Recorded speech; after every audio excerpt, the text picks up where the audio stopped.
Players का issue ये था कि अगर फर्रुखाबाद में टूर्नामेंट हो रहा है तो हम क्यों नहीं खेल रहे हैं। ये है फर्रुखाबाद। यहाँ का एक मशहूर डायलॉग है, खुला खेल फर्रुखाबादी। ये फर्रुखाबाद है, यहाँ पे कोई भी किसी से दबा नहीं सकते। मतलब आप ये एक हमारे जो एक्चुअल में बता दूं कि जैसे मिर्ज़ापुर लोगों ने ज़रूर देखी होगी, बट एक्चुअल मिर्ज़ापुर जो आज भी यहाँ पे चल रहा है वो यहाँ चल रहा है। जैसे मिर्ज़ापुर में तो वो एक ही बाहुबली थे, 2-3 थे। यहाँ पे जो जितनी हमारी पॉपुलेशन है उनमें से 90% सारे ही बाहुबली हैं। आपने फर्रुखाबाद में एक टूर्नामेंट करवाया था गंगा T10 जी, तो उस पर बहुत सारी कंट्रोवर्सी क्रिएट हुई थी। कंट्रोवर्सी उसके पीछे इसलिए हो गई थी क्योंकि अब आज ये वो शहर है फर्रुखाबाद। एक कड़वा सच यहाँ का ये है कि आज तक फर्रुखाबाद का कोई भी खिलाड़ी उत्तर प्रदेश से ना ही अंडर 14, ना ही under 16, 19, 23 Ranji trophy, girls group, boys group, कोई एक सिंगल प्लेयर नहीं है जो यूपी को रिप्रेजेंट किया है। तो गंगा T10 टूर्नामेंट की यहाँ पे स्टार्टिंग कैसे हुई थी?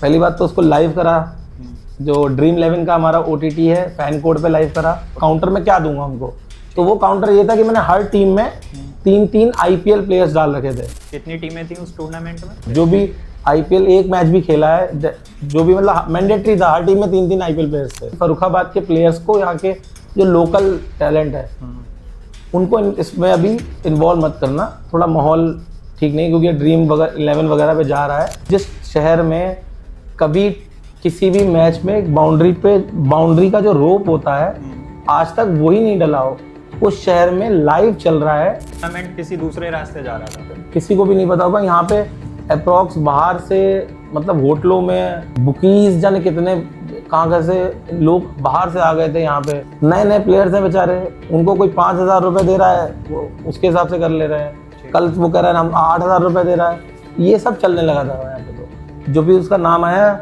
यूपी का कोई प्लेयर नहीं है। तो ये चीज़ें होती, तो इसलिए हम लोगों ने एक टैगलाइन भी रखी कि अपना भारत अपना खेल, अब खेलेगा उत्तर प्रदेश।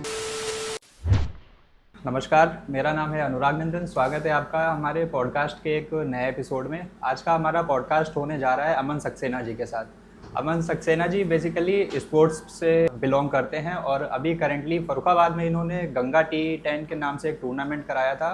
प्रेजेंट टाइम में ये उत्तर प्रदेश कबड्डी लीग के लिए काम कर रहे हैं। नमस्कार अमन सक्सेना जी। नमस्कार। बिल्कुल, कैसे हैं सर आप? मैं बिल्कुल एकदम फर्स्ट क्लास, एकदम बेहतरीन। जैसे लाइफ जीते हैं यंगस्टर की, स्ट्रगल चल रहा है, लाइफ चल रही है, हसलिंग चल रही है, बस स्पोर्ट्स की तरह। स्टार्टिंग कहाँ से हुई थी इन सारी चीज़ों की? 2010 में जब मैंने क्रिकेट खेलना प्रोफेशनली स्टार्ट करा था, तो वहाँ से स्टार्ट हुआ था। तो मेरे कोच हैं, मेरे आइडल हैं मिस्टर संभव जैन, तो उन्हीं के अंडर में मैंने स्टार्ट करा था।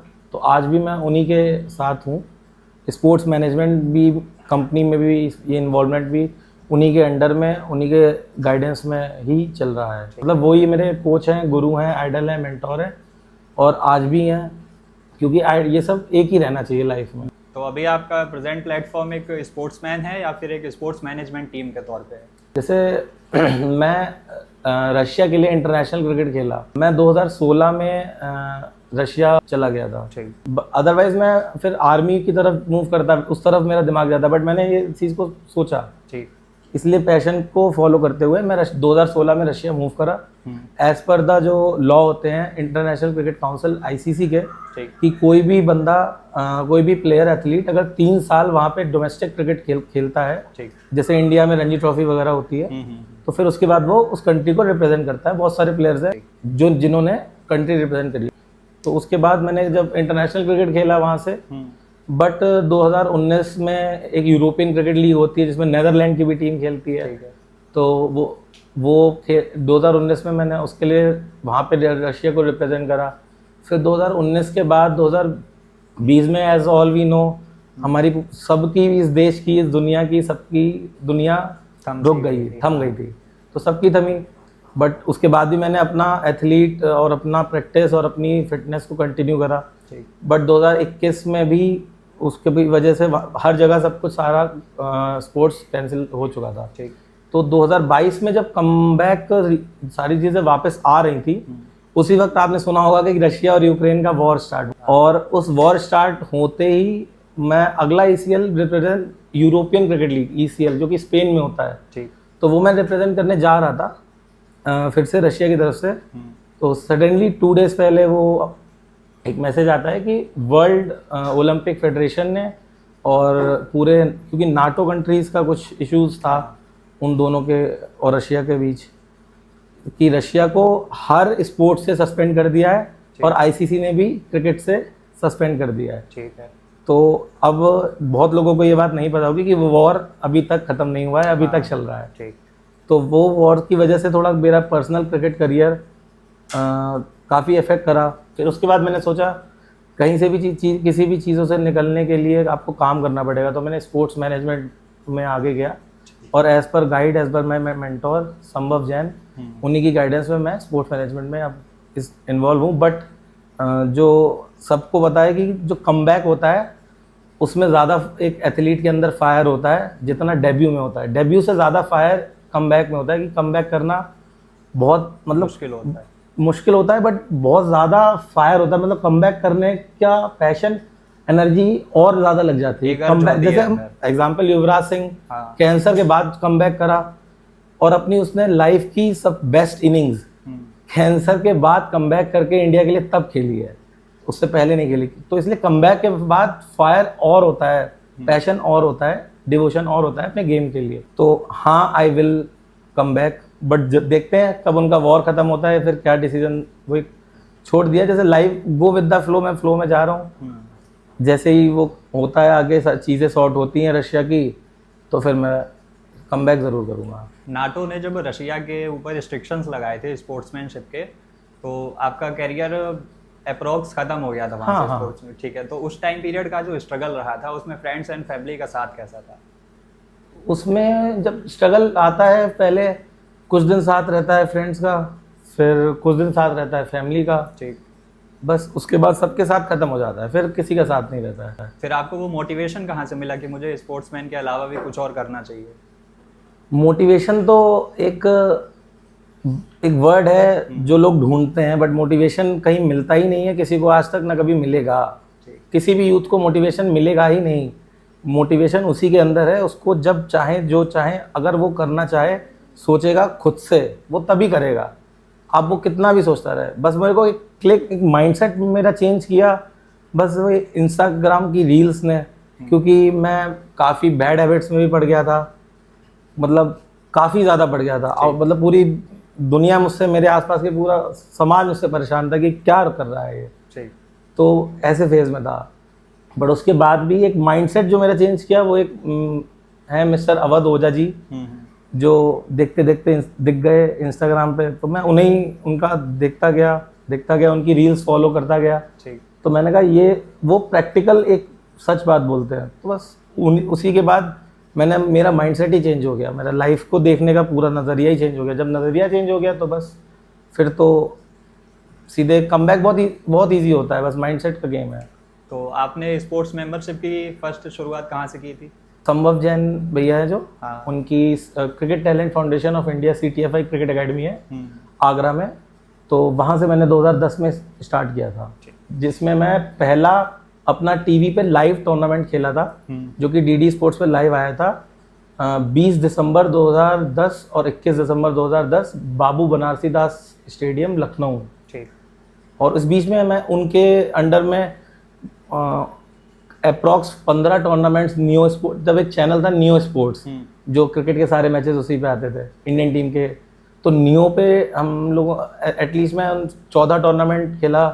फिर उनके अंडर में मुझे 10 क्रिकेट में भी उन्होंने इवेंट कराया, क्रिकेट का लीग कराई, मैं वो T20 लीग भी खेला। फिर 2016 के बाद क्रिकेट में भी, मतलब मैं सारे जूनियर नेशनल होती है, स्कूल नेशनल होती है, सारा। फिर कॉलेज में आते हैं तो मैं आगरा, मेरे मम्मी पापा का ट्रांसफ़र हो गया था, जैसे मैं प्रॉपर फर्रुखाबादी हूँ, मैं यहीं का हूँ। और KG1 से लेके 8th क्लास तक एंथोनी में ही था। 9th में मॉडर्न में आधा हुआ ही था कि पेरेंट्स का मेरे ट्रांसफ़र हो गया आगरा। तो मेरे पेरेंट्स आगरा मूव कर गए, तो वहाँ से ही 2010 में वो ये करियर स्टार्ट हुआ। बहुत ज़िद करके, क्योंकि मैं सिंगल चाइल्ड हूँ, तो बहुत रिस्ट्रिक्शन होते हैं, पेरेंट्स अपनी जगह बहुत कंसर्न होते हैं। तो बहुत डिफ़िकल्ट हो जाता है उनको कन्विंस करना कि ये नहीं, मुझे सिर्फ ये करना है और मुझे कुछ नहीं करना है। अब वो मुझे क्यों करना है मुझे नहीं पता, बस ये करना है क्योंकि अच्छा लगता है, बस जब बॉल बैट से टकराती है अच्छा लगता है बस। आपने फर्रुखाबाद में एक टूर्नामेंट करवाया था गंगा T10 जी, तो उस पर बहुत सारी कंट्रोवर्सी क्रिएट हुई थी, तो उसके पीछे की स्टोरी क्या थी? हाँ बिल्कुल कंट्रोवर्सी क्रिएट हुई थी। और जब मैं स्पोर्ट्स मैनेजमेंट में जब भैया के अंडर में था तो मैंने उनको बोला कि भैया मैं अपने शहर में, क्योंकि मैं जब यहाँ पे एक बैट फेस था उसमें 6 महीने मैं यहाँ भी रहा था अपने, मेरा घर सिकत्तर बाग में है, फर्रुखाबाद में सुना होगा, सबको पता है। तो मैं जो एक मंदिर पड़ता है इधर गंगा जी की तरफ में, वहीं पे मंदिर पे जाके घंटों घंटों बैठा रहता था, तो सामने गंगा जी को देखता रहता था। महादेव जी का मंदिर है, वहीं बैठता रहता था। अब वो देखते देखते देखते देखते माइंड में क्लिक किया आइडिया कि क्या कराया जाए, कोई क्रिकेट इवेंट कराया जाए, क्योंकि क्रिकेट ही हम लोग जानते हैं, इतने साल से वही कर रहे हैं। गंगा T10, तो नाम मैंने गंगा T10 इसलिए रखा, सामने नाम सोच रहा था तो मैंने कहा गंगा सामने है तो गंगा T10। ठीक है। T10 इसलिए क्योंकि आज के टाइम में लोगों को फास्ट क्रिकेट पसंद है, टाइम नहीं है किसी के पास भी 20-50 ओवर्स अब का। लोगों के पास 50 ओवर का मैच देखने का टाइम नहीं है। टेस्ट क्रिकेट तो दूर की बात है, अब लोग 2020 से ज़्यादा भी T10 का कल्चर भी अब धीरे धीरे आ रहा है और आएगा आने वाले टाइम में।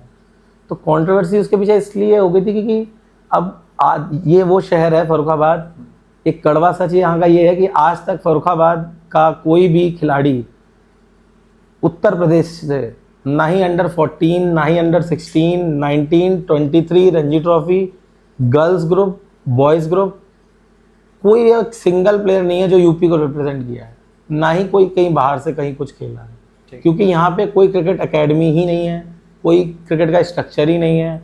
मतलब यहाँ पे मैं जब एक दो बार वापस अपने करियर के दौरान फर्रुखाबाद के डिस्ट्रिक्ट से खेलने के लिए ट्रायल दिया ना मैंने, तो मैं देख रहा हूँ कि ट्रायल के लिए जो पिच है, जो टर्फ विकेट होता है प्रॉपर, जो प्रोफेशनल होता है, वो बद्री विशाल में ट्रायल हो रहा है, मतलब लाइक मिट्टी पे ट्रायल हो रहा है।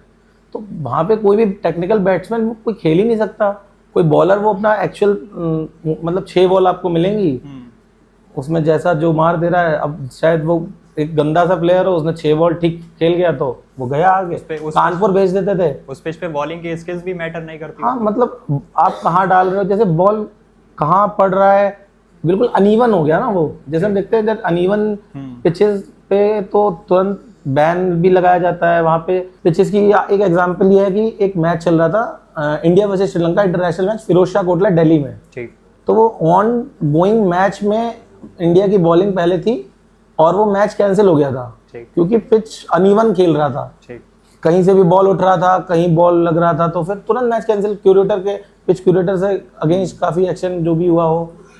तो अनइवन पिच तो कहीं भी प्रोफेशनल क्रिकेट में आपको, बट यहाँ पे तो अनइवन पिच तो छोड़िए, पिच ही नहीं है। इनफैक्ट ये दुर्भाग्य है कि हमारे एक ही स्टेडियम है यहाँ पे, ब्रह्मदत्त स्पोर्ट्स स्टेडियम, वहाँ पे भी पिच नहीं है। जो लोग यहाँ के बच्चे प्लेयर्स उसको विकेट या पिच कहते हैं, टर्फ विकेट कहते हैं, जो कि वो टर्फ विकेट है ही नहीं, बस वो एक बनाया हुआ टाइम, मतलब चल रहा है, बस मिट्टी को हार्ड करके घुमा दिया बस। तो गंगा T10 टूर्नामेंट की यहाँ पे स्टार्टिंग कैसे हुई थी? बस वो जैसे मैंने बताया ना, वो जो आइडिया था वो ही गंगा T10 नाम रखा, फिर मैंने उसको स्टार्ट करा प्रॉपर, उसको उसकी PPT बनाई, प्रपोजल बनाया, फिर मैंने उसको ये सोचा कि ये टूर्नामेंट हिट कैसे होगा, कुछ अलग कैसे करा जाए।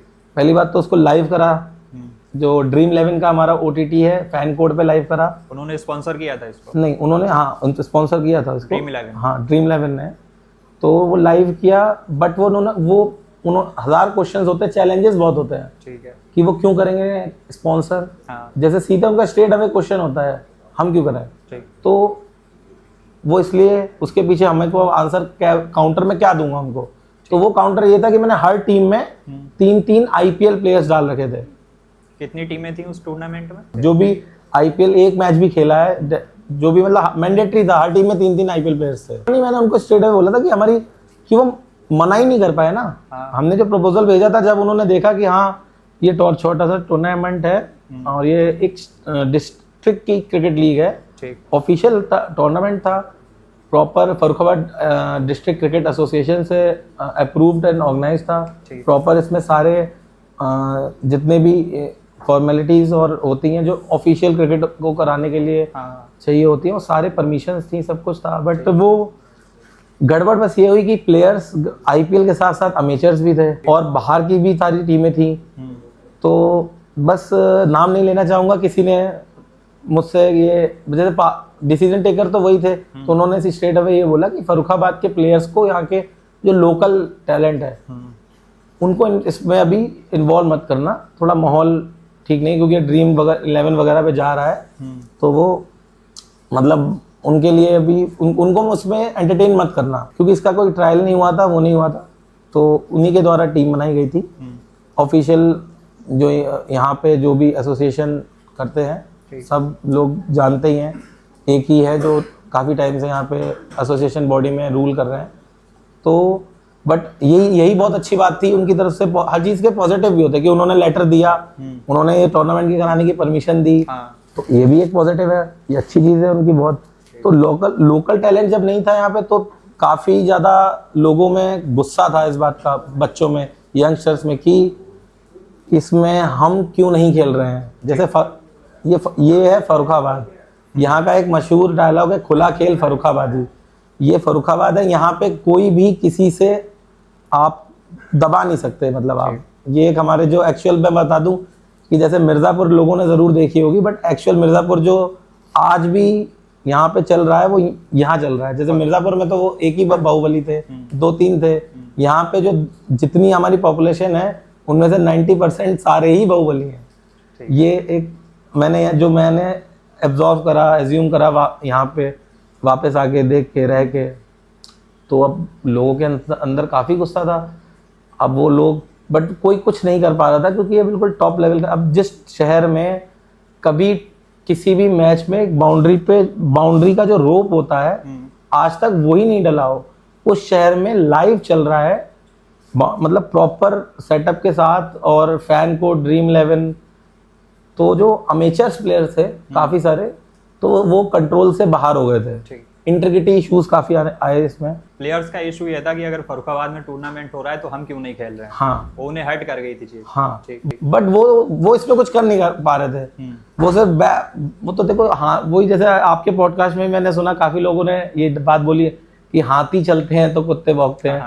तो वो उस बात को मैंने भी इग्नोर किया कि वो नहीं खेल रहे हैं या खेल रहे हैं, बट फर्रुखाबाद में तो कुछ हो रहा है। आज इस सीज़न नहीं खेल रहे, गंगा T10 2 आएगा उसमें खेलेंगे, कोई दिक्कत नहीं है। मेरा इंटेंट ये था पर्सनल, क्योंकि मैं भी तो फर्रुखाबाद से बिलोंग करता हूँ। हालांकि सब नहीं, कुछ प्लेयर्स खेल रहे थे, काफ़ी 2-4 नाम हैं यहाँ के तो इस टूर्नामेंट में खेल रहे थे। तो मेन कंट्रोवर्सी यही थी कि इंटीग्रिटी, ओपनली मैं बता सकता हूँ, कोई दिक्कत नहीं है, क्योंकि आज के टाइम में क्रिकेट में बहुत लोगों को लगता है कि जो सट्टा और ये मतलब बैटिंग इन्वॉल्व है, ये है, बट प्रैक्टिकली ऊपर के लेवल पे ऐसा कुछ नहीं होता है, इनका वहम है। या आईपीएल में कुछ होता है, फिक्सिंग होती है, ऐसा कुछ भी नहीं होता है। वो सारी चीज़ें स्पॉन्सरशिप राइट्स, मीडिया राइट्स, जैसे अभी कोई लोगों को लगेगा कि ये अरे नहीं, ये तो पागल बना रहा है, उस सट्टेबाजी होती है, ये वो, बट ज़रा कोई गूगल करके देखे कि लास्ट ईयर के रिसेंटली आईपीएल के ब्रॉडकास्टिंग राइट्स कितने के बिके हैं, तो कोई एज्यूम भी नहीं कर सकता। जैसे मैं रैंडमली आपसे एक अप्रॉक्सीमेट एक वैल्यू पूछ रहा हूँ, कितने के बिके होंगे? 500 करोड़। इट्स 24,000 करोड़। वो सिर्फ ब्रॉडकास्टिंग राइट बिके, फिर उसके बाद हर टीम की स्पॉन्सरशिप, टाइटल स्पॉन्सरशिप, टाटा, तो सोचो कितना पैसा उनके पास है कि ये वो उन्हें ज़रूरत नहीं है किसी भी चीज़ की, ये बैटिंग एंड ऑल। तो ये वो प्लेयर्स, वो लोग इसमें इन्वॉल्व होते हैं जो अपने गेम के प्रति, अपने खेल के प्रति ईमानदार नहीं होते हैं। तो काफ़ी अमेचर प्लेयर ने मुझको डिच किया, काफ़ी लोग, काफ़ी क्या 99% प्लेयर्स ने, जिनको जो टीम में थे, जो बाहर से भी आए थे, तो मतलब उसको रोकना पड़ा, क्योंकि वो क्रिकेट नहीं खेल रहे थे, वो एक मूवी प्ले कर रहे थे, घर से खुद ही ड्रीम 11 पे अपना वो टीम बना ले रहे हैं, मतलब बहुत गलत वो था। वो टूर्नामेंट किसी दूसरे रास्ते जा रहा था। हाँ बिल्कुल। और हम लोगों ने ऐसा सोचा भी नहीं था कि जिस शहर में ऐसा नहीं हुआ, छोटा, मतलब इतना हाई कैसे पकड़ लेगा। मतलब लोग यहाँ पे, किसी को भी नहीं पता होगा, यहाँ पे अप्रॉक्स बाहर से, मतलब होटलों में जाने कितने, मुझे सिर्फ जो कानों में सुना, देखा नहीं मैंने ना, मैं किसी से मिला, बट बुकीज जाने कितने कहाँ से लोग बाहर से आ गए थे यहाँ पे टूर्नामेंट, चाहे वो फरगत में जितने टॉप होटल्स हैं, golden palace, diamond palace, Hindustan hotel के अलावा भी आनंद होटल है, उसके द्वारा ही मुझे पता चला कि काफ़ी ऐसे लोग आ रहे हैं जो मतलब एक दिख जाता है देखने से इंसान ही क्यों आया, उसका कोई रीज़न ही नहीं है।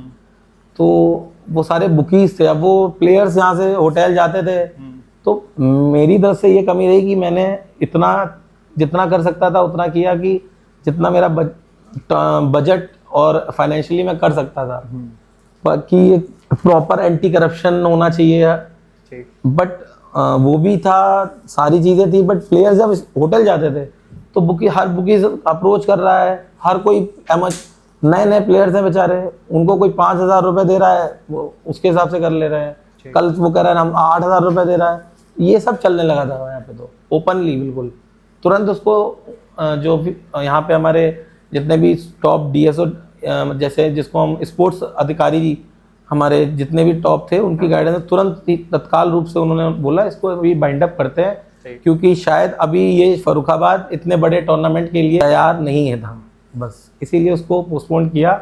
बट गंगा T10 लौटेगा, सबको ही पता है, आज नहीं तो कल, कल नहीं तो 2 साल बाद आएगा, वो आएगा। जब आपने अपना स्पोर्ट्स में करियर स्टार्ट किया था रशिया की टीम से, तो वहाँ पर रेस्ट्रिक्शंस आए थे नाटो की तरफ से, और गंगा T20 में बुकीज के वजह से रेस्ट्रिक्शंस आ गए थे, तो 2 चीज़ें आपकी फ्लॉप हुई। फिर आपने क्या शुरुआत की इसके बाद, गंगा T10 के बाद? गंगा T10 के बाद सोचा काफ़ी कुछ कि जैसे गंगा T10 एक ये कॉन्सेप्ट था कि एक डिस्ट्रिक्ट, एक अपने एक शहर का भी तो IPL लीग हो सकती है ऑफिशियल तरीके से, जैसे IPL चलता है ऐसे, जैसे स्टेट की लीगें हैं, उत्तर प्रदेश UP T20 चालू है इस समय, तमिलनाडु प्रीमियर लीग से ये स्टार्ट हुआ था TNPL, तो ऐसे जैसे स्टेट की हो सकती है तो शहर की भी हो सकती है। तो इससे पहले हम लोगों ने जबलपुर प्रीमियर लीग भी करा था, ये आइडिया, तो जबलपुर प्रीमियर लीग हुआ करा था, उसके बाद ही गंगा T10 करा था। अब फिर ये दोनों चीज़ें होने के बाद जितने भी ब्लैक मार्केट के लोग हैं, फ्रॉड लोग हैं, फ्रॉड स्पोर्ट्स मैनेजमेंट कंपनियां हैं देश में, बहुत सारे बुरे लोग हैं, सब जानते हैं। अब वो ये सब करने लगे, बट इसलिए हम लोग इस चीज़ से आउट ऑफ द वे चले गए कि भाई अब तो हर कोई मतलब इस डिस्ट्रिक्ट की लीग करा के पैसा बना लेगा गलत तरीके से, तो वो सब सोचने लगे। इसलिए हम लोगों ने प्रॉपर अब हम लोग ये रिसर्च स्टार्ट किया कि क्रिकेट के बाद क्या है, ऐसा कौन सा स्पोर्ट्स है जो इस दुनिया में जिसको फाइनेंशियली और हर तरीके से जो ऊपर जा रहा है, एंड दैट इज़ कबड्डी। हमने रिसर्च में एग्जैक्टली जो आजकल के जो यूट्यूबर्स हैं नए नए जो काफ़ी एकदम से ऊपर आके हम लोग देखते हैं यूट्यूबर्स, जैसे सबका मैं भी उनका फ़ैन हूँ, मिस्टर एल्विश यादव, तो बिग बॉस से लेके कहाँ तक, तो वो सब लोग करोड़ों में खेल रहे हैं, सीधी सी बात है। क्यों भैया, क्या रीज़न? एक ही गेम है, सिंपल, व्यूअरशिप। तो व्यूअरशिप पे खेलना था, TRP, तो वो चीज़ क्रिकेट के बाद सिर्फ कबड्डी है जो IPL की व्यूअरशिप का एटलीस्ट 60-70% तक हिट करती है। और भी लीग्स हैं, हॉकी लीग चल रही है अपनी, इंडियन सुपर लीग चल रही है, फुटबॉल चल रही है, बट ये लीग्स बिल्कुल भी फाइनेंशियली अच्छा चल रही है, होना भी चाहिए, सारे सब कुछ परफेक्ट जा रहा है, बट फाइनेंशियली इनकी ग्रोथ नहीं हो रही है, वैल्यूएशन आगे नहीं जा रही है। जैसे IPL में आज 9-10 करोड़ में टीम मिल रही थी 2009-10 में, आज आप 9-10 हज़ार करोड़ में भी शायद मुश्किल है लेना। तो इसलिए हम लोगों ने एक इनिशिएटिव उठाया, उत्तर प्रदेश कबड्डी लीग स्टार्ट करी, जो कि प्रॉपर ऑफिशियल लीग है, यूपी कबड्डी एसोसिएशन की लीग है, और एफिलेटेड बाई अपनी AKFI जो कि बॉडी है, amateur kabaddi federation of India, तो प्रॉपर ऑफिशियल लीग है। उसको हम लोगों ने स्टार्ट करा। तो स्टार्ट करते ही किसी भी लीग को हाइक चाहिए होती है, एक लॉन्च चाहिए होता है, तो लॉन्च करा हम लोगों ने इसका नोएडा में। तो लॉन्च करने से पहले हमने इसका ब्रांड एम्बेसडर चुना।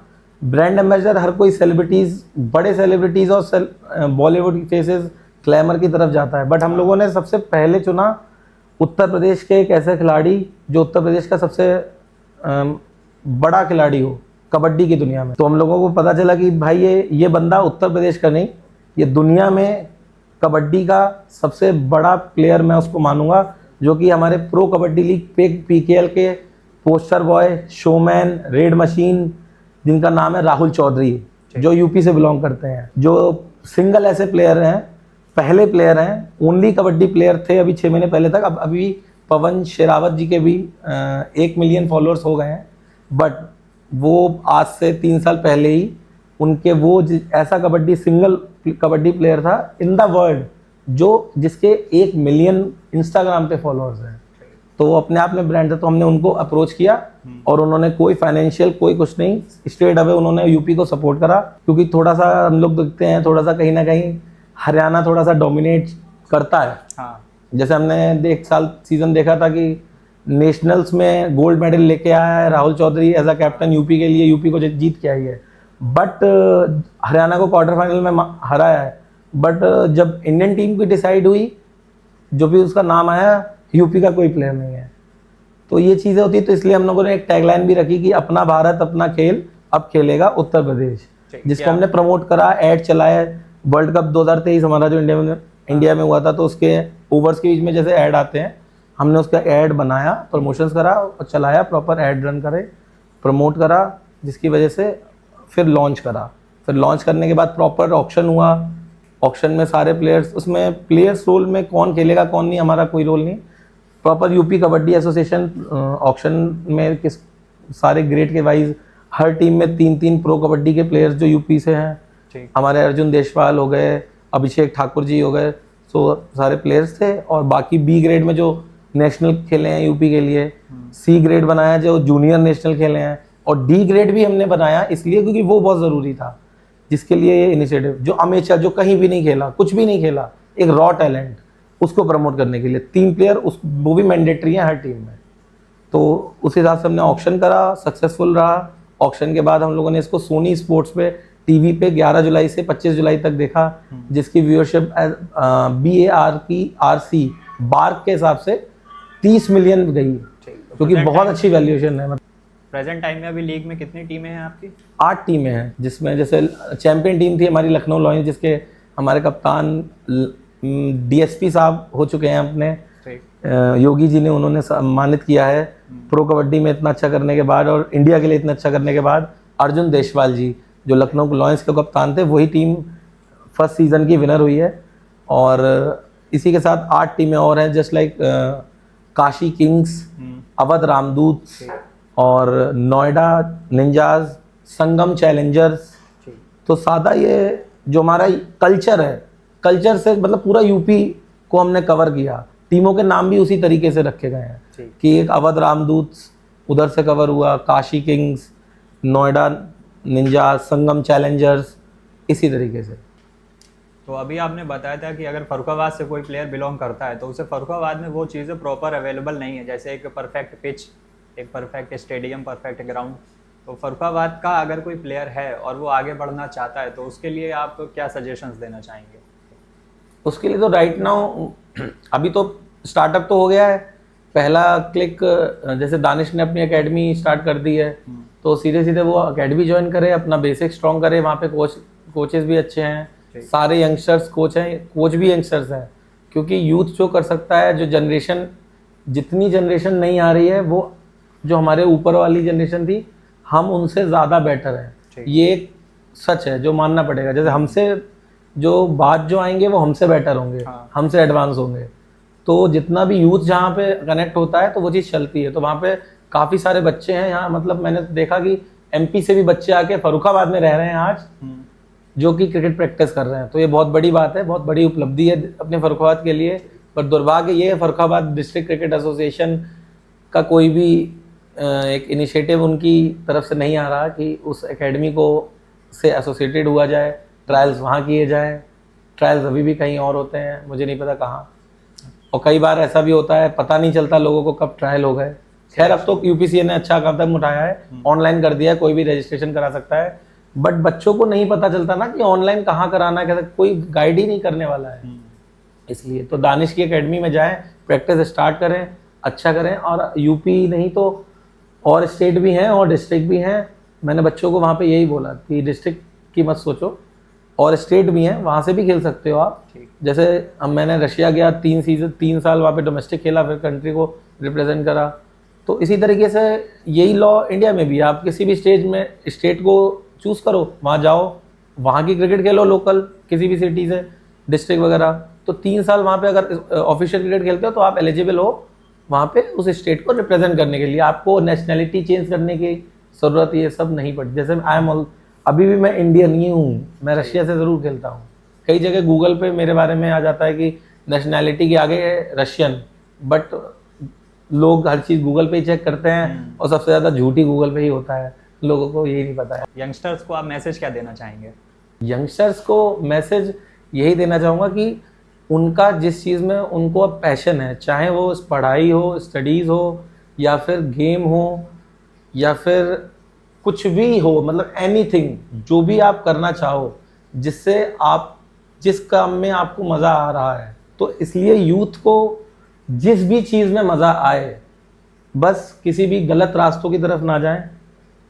जैसे मतलब कोई भी जो करप्टेड चीज़ें होती हैं बहुत जल्दी अट्रैक्ट कर लेती हैं, बस उस तरफ ना जाके जिस तरफ आपको जाना हो, जिस तरफ चाहे आपको शाहरुख खान बनना चाहते हो आप, तो आप बहुत इजी बन सकते हो। ये सब बहुत इजी है, सब माइंडसेट का गेम है।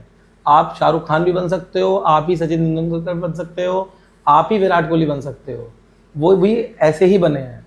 सिर्फ लगे रहना है, पेशेंस रखना है कि भाई मुझे ये मतलब नहीं रखना है कि मेरा कब टाइम आएगा, कब सिलेक्शन होगा, कब मैं वायरल होऊंगा, ये सब इससे कोई मतलब नहीं है। आपको बस अपना मेहनत करते जाना है, करते जाना है, करते जाना है, करते जाना है। जैसे मोहम्मद शमी काफ़ी एज तक कुछ भी एक स्टेट भी नहीं खेला था। ये उत्तर प्रदेश के हैं हमारे मोहम्मद शमी, अमरोहा, सबको पता है ये बात, बट यूपी ने उनको कभी नहीं खिलाया। वो बंगाल में अंडर 22 में, शायद मैंने सुना ये बात, अंडर 22 के ऐसे ही टीम को, स्टेट टीम को बॉल डाल रहे थे, हमारे लेजेंड दादा सौरव गांगुली वहाँ पे खड़े हुए थे, उन्होंने उसको देखा, इंप्रेस हुए, तुरंत उन्होंने अंडर 22 की टीम के लिए उनका नाम सेलेक्ट करा। वहाँ से वो बंगाल के लिए खेले, तुरंत उसी साल वो रणजी ट्रॉफी खेले, एक टॉप क्लास परफॉर्मेंस आई उसी साल। मतलब वो बंदा 20 साल से मेहनत कर रहा है, क्रिकेट खेल रहा है, कुछ भी नहीं मिला उसे, बट फिर भी वो मेहनत कर रहा है क्योंकि उसे पैशन को फॉलो करते हुए एक सेल्फ सेटिस्फैक्शन मिल रहा है, खुशी मिल रही है कि I am doing by my self, तो मैं खुश हूँ। तो एक ही साल लगेगा, एक ऐसा साल आएगा जो आपकी लाइफ रातों रात चेंज कर देगा, बट उसके पीछे वो पेशेंस, मेहनत ही होती है जो आपको बड़ा बनाती है। तो इसलिए बस यंगस्टर्स लगे रहो और नेवर गिव अप किसी भी चीज़ में, जो मन करे करो, let it be, do what you want. बस कुछ गलत नहीं करना है, किसी का बुरा नहीं सोचना है, किसी को हराने को नहीं सोचना है, बस अपने बारे में सोचो, मैं कैसे आगे बढ़ूँ, बस simple. Thank you. Thank you.